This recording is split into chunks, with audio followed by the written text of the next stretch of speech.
I worked as a babysitter during my college years just to make some extra money without having to have a set work schedule.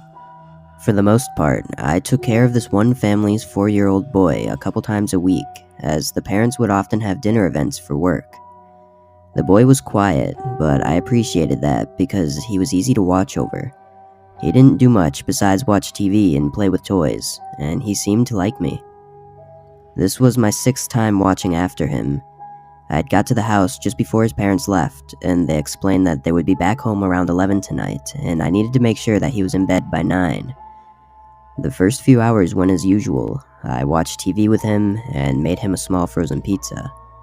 After finishing his food, he told me he had to use the bathroom and left for a few minutes. When he returned, he asked me about the shuffling noises coming from the basement. I was confused and immediately turned off the TV. Sure enough, as soon as the TV was quiet, I could clearly hear something moving around down there. It was very faint though, and I couldn't tell what it was. Seeing the boy was clearly scared, I assured him it would be okay and was probably just a small animal that had gotten in. I told him to wait up here while I go down to see what it was. By this point, the shuffling had already stopped. I'd never been in the basement of this house before, as it was unfinished and there was never any reason to go down there, so I was definitely being cautious. I opened the door and turned on the light by the stairs. Then I walked down quietly and turned the light on at the bottom of the stairs too, which lit up the whole room. It was a pretty big space, mostly filled with storage boxes. I walked around, checking behind a few boxes, but after not seeing or hearing anything else, I went back upstairs. The boy was waiting for me on the couch and shot up when he saw me.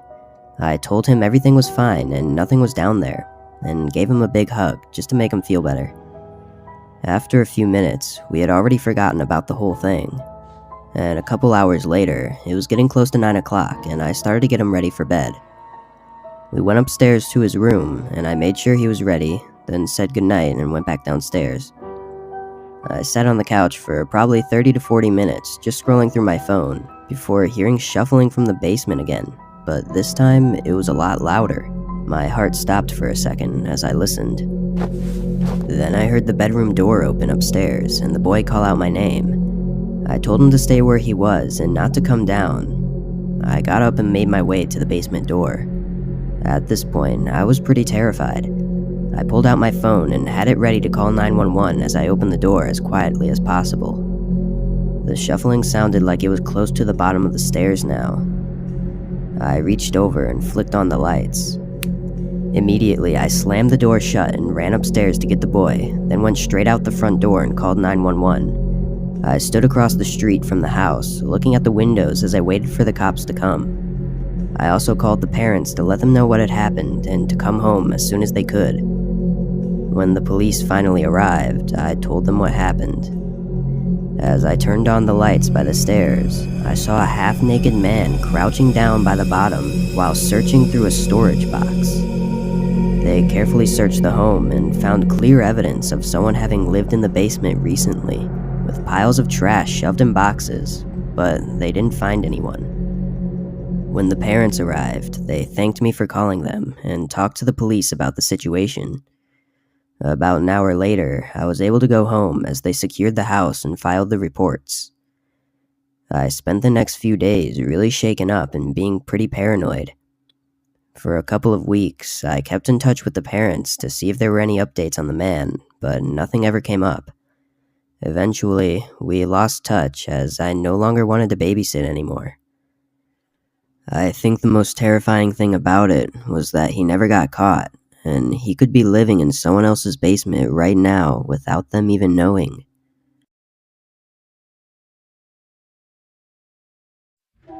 My best friend had a daughter, Sarah, that had just turned 7, and I would occasionally watch her whenever they needed. They lived in a really nice home in Washington, surrounded by trees and mountains. The nearest neighbors were a couple miles away, so I always enjoyed the peace and quiet while staying there. Anyways, my friend had asked me if I could watch Sarah for 2 days while she was going on a business trip. I agreed, and a few weeks later arrived at her house. We talked for a little bit and ate lunch together, then she finished packing and headed out to catch her flight. I hung out with Sarah for a few hours, listening to her talk about school and her friends. Then I took her out to pick up some dinner and dessert.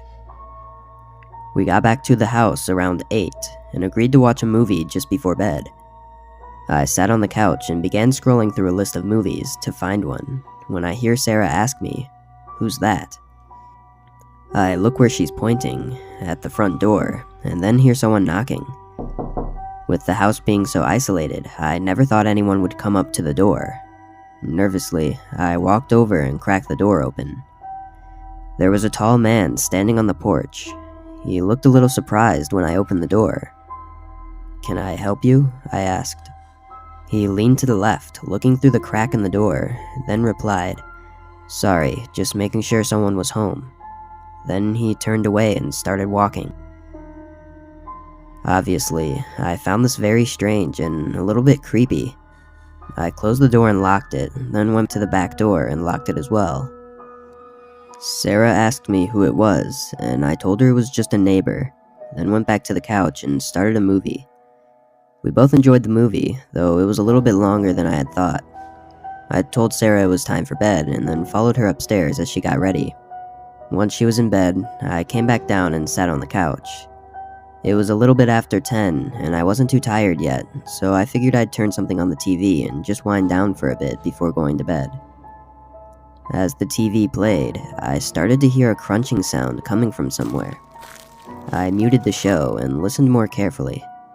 It was coming from the back of the house. I went over to the back door and turned on the back porch light. Looking around, I couldn't see anything other than an empty porch with trees in the background. I stayed there, listening for a few more minutes before eventually heading back to the couch. I wondered if my mind was just messing with me, as I was a little creeped out by being in a house surrounded by a forest in the dark. I always felt safe during the day and actually really enjoyed it, but as soon as the sun goes down, I'd get a little uneasy. Anyways, I turned up the volume again and decided to lay down as to get myself more sleepy. Apparently it worked too well, and I fell asleep on the couch shortly after. A couple hours later, I woke up, noticing the TV was still on.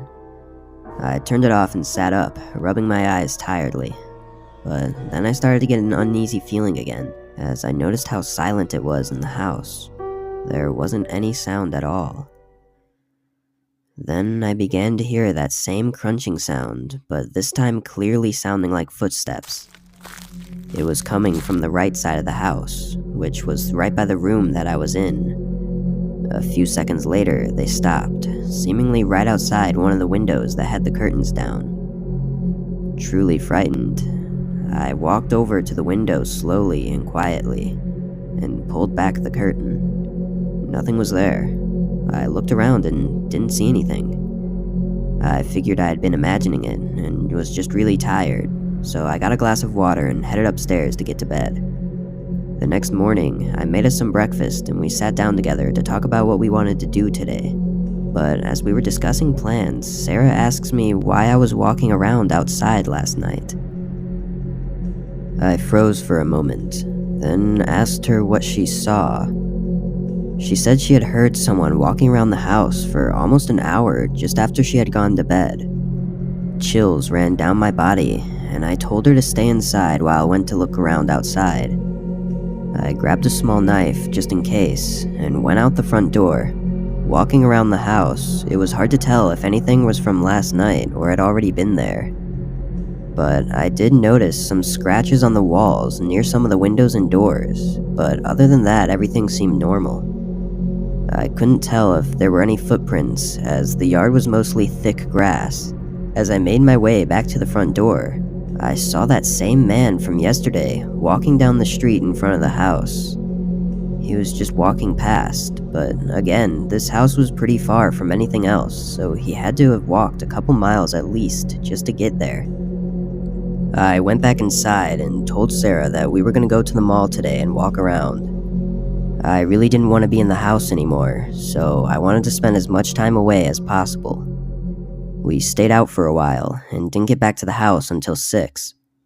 My friend called me soon after just to check up on us. I mentioned the strange man that I had seen and described his features to her, and she actually said that she recognized the man from a few weeks ago. Apparently, he had come up to her house and asked if he could stay the night, to which she obviously declined. We agreed that if anything else happened, I wouldn't take any chances and would call the police. As the sun started to go down, I made sure to check all the doors one last time to make sure that they were locked. It was around 9 p.m., and Sarah and I were playing a quick board game before bed when we both started to hear a soft tapping noise coming from outside one of the windows. I stood up slowly and told Sarah to stay calm.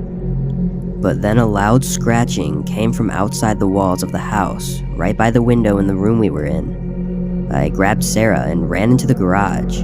We got in the car and I backed out of the driveway as quick as I could, making sure the garage fully shut before driving off. I couldn't see much in the darkness as we were leaving, but Sarah said that she saw someone running into the trees behind the house. I pulled into a hotel parking lot and called the police to report the incident, then called my friend to let them know what had happened. We were met 10 minutes later by 2 officers at the hotel, and they informed us that 2 more were at the house looking around. I told them everything and gave them a description of the man, and eventually they left. We ended up staying in a room at the hotel for the night. The next morning, my friend called and said her flight was just landing and she would be back in an hour, so we headed over to the house. We waited in the driveway for her to arrive, then we all went in together to make sure it was safe.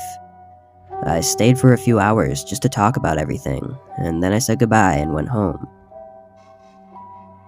It was definitely one of the scariest things to ever happen to me, but fortunately the man was caught a month later after having been reported by multiple people for trying to break into their homes. What scares me the most about the guy was that he never said what his reasoning was for his actions. He had apparently broken into one of the homes, but he didn't steal anything at all. He just looked around for a little bit and then left empty-handed. It always makes me wonder what he was actually trying to do on the night he tried to break in.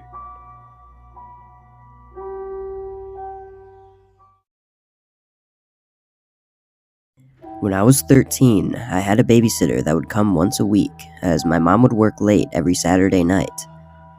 I always thought I was too old to have a babysitter still, and hated having to have someone watch over me all the time.